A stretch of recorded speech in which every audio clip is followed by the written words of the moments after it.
अन्या के सुजाता जी के मिलने के बारे में कहने पर बात टालते हुए सारिका जी कहती है, नहीं बेटा, आप बाद में दीदी से मिल लेना, अभी वो सो रही है, उनकी तबीयत कुछ ठीक नहीं है। अन्या समझ रही थी कि सारिका जी जानबूझकर ये कह रही थी ताकि वो सुजाता जी के सामने न आए और उनके कल के हारे जख्म और न कुर्दे, इसलिए अन्या ने भी कुछ नहीं कहा। कमरे में आते ही सारिका जी बेड पर बैठ गई तो अन्या अपना सिर उनके गोद में रख काफी प्यार से कहती है, आई मिस यू माँ। सारिका जी भी प्यार से उसके सिर पर हाथ फेर माथे पर चूमते हुए कहती है, आई ऑल्सो मिस यू बेटा। फिर सिर पर हाथ फेरते हुए पूछती है, तुम खुश हो?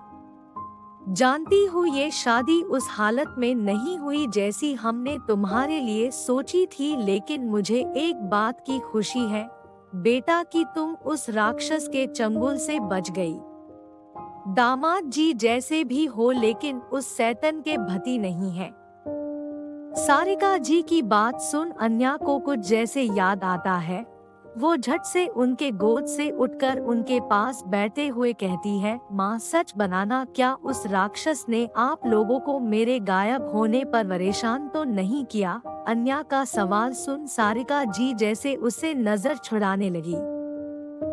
अन्या इस बात को भांपकर जल्दी से उनका हाथ अपने सिर पर रख कहती है, आपको मेरी कसम माँ सच बताना। त्या की कसम सुन सारिका जी कुछ कमजोर पड़ गई, इसलिए वो नम अन्या का गाल छूकर ममता से कहती है, मैं और तेरे पापा हर परेशानी खुशी खुशी झेल सकते, अगर उसके पीछे तेरी खुशी और तेरी सुरक्षा छुपी हो।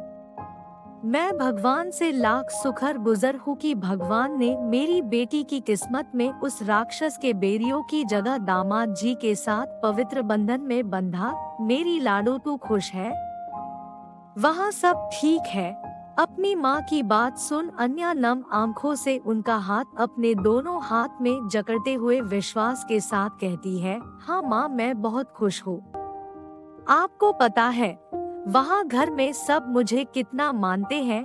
अगर मुझे एक छोटी सी सुई भी चुभे तो दर्द वहाँ मुझे ज्यादा सबको होता है।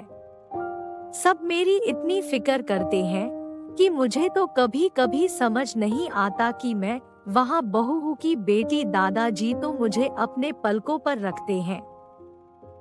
डैड वो भी मुझे अपनी बेटों से बढ़कर मानते हैं और रेहान और तविश तो मुझे कभी किसी चीज की कमी महसूस नहीं होने देते। और अन्या की बातें सुन सारिका जी का मन खुशी से भर गया। आखिर वो अगर दिया के उजाले में ढूंढती तो कभी भी अपनी बेटी के लिए इतनी खुशियां नहीं बटोर पाती। उन्होंने सबका सुन अचानक ही पूछती, नहीं और दामाद जी खुश तो हैं ना उसके साथ? तुम्हारा कैसा रिश्ता है दामाद जी के साथ? अपनी माँ के रुद्र के बारे में पूछने पर अन्या जैसे चुप हो गई। उसे समझ नहीं आ रहा था कि वो क्या कहे, क्योंकि जिस रिश्ते के बारे में उसकी माँ पूछ रही है वो तो अब तक बना ही नहीं है।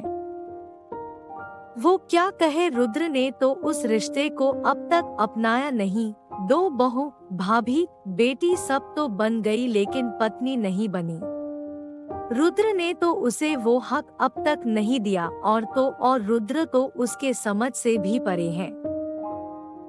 अन्या को ऐसे खामोश देख सारिका जी मुस्कुराते हुए कहती है, तुम नहीं श्री, लेकिन मुझे पता चल गया है। मैंने और तुम्हारे पापा ने कल देख लिया कि दामाद जी चाहे सामने से कितना भी कड़क हो लेकिन तुमसे बहुत प्यार करते हैं।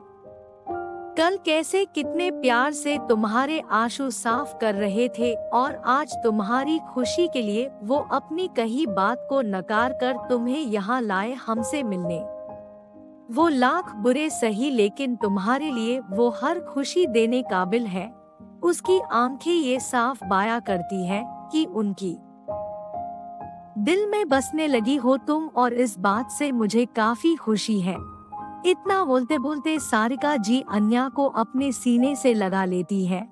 अन्या तो उनकी बात सुन सोच में पड़ जाती है कि उसकी माँ जो कह रही है कहीं वो सच तो नहीं। उसके दिमाग में लाख सवाल थे, लेकिन अपनी माँ के आंखों में खुशी और बातों में विश्वास के साथ होठों की मुस्कान देख अन्या कुछ कह नहीं आई।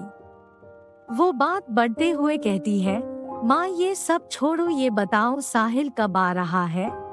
साहिल अन्या का छोटा भाई, पढ़ाई के सिलसिले में वो दूसरे शहर में रहता है। सारिका जी एक ठंडी आह भरते हुए कहती है, तुम तो जानती हो बेटा, ये लड़का तुम्हारे अलावा किसी का नहीं सुनना, आने को कह तो ये कहकर टाल देता है, जब तक उसकी दीदू घर नहीं आएगी वो नहीं आएगा। मैं तो परेशान हो गई हूँ लड़के से। अन्या सारिका जी की बात सुन हंसते हुए कहती, क्या माँ आप बहुत दलबदलू हो, मेरे सामने बेटे की बुराई और सामने उसकी बड़ाई सब समझती हूँ। दोनों माँ बेटी अपनी बातों में लग जाती है, लेकिन 5 मिनट के अंदर ही एक दूर का अन्या का कजन हड़बड़ाते हुए कमरे में आते हुए कहता है, अन्या जी वो जीजू। उसके चेहरे पर पसीने आ रहा था, वो काफी घबराया हुआ था। अन्या उसकी परेशानी देख चिंता से पूछती है, क्या हुआ वानी, सब ठीक है। वानी हड़बड़ाते हुए कहता है, नहीं नहीं दी वो जीजू, आप जल्दी चलो मेरे साथ। इतना बोल वानी अन्या का हाथ पकड़ उससे नीचे ले जाता है। अन्या और सारिका जी काफी घबरा गई थी। वो दोनों जैसे ही नीचे आती है और वहाँ का माहौल देखती है तो शॉक हो जाती है। हेलो दोस्तों, अगर आप नए हो तो आप हमारे चैनल को सब्सक्राइब कर ले और लाइक कमेंट करना ना भूले। धन्यवाद।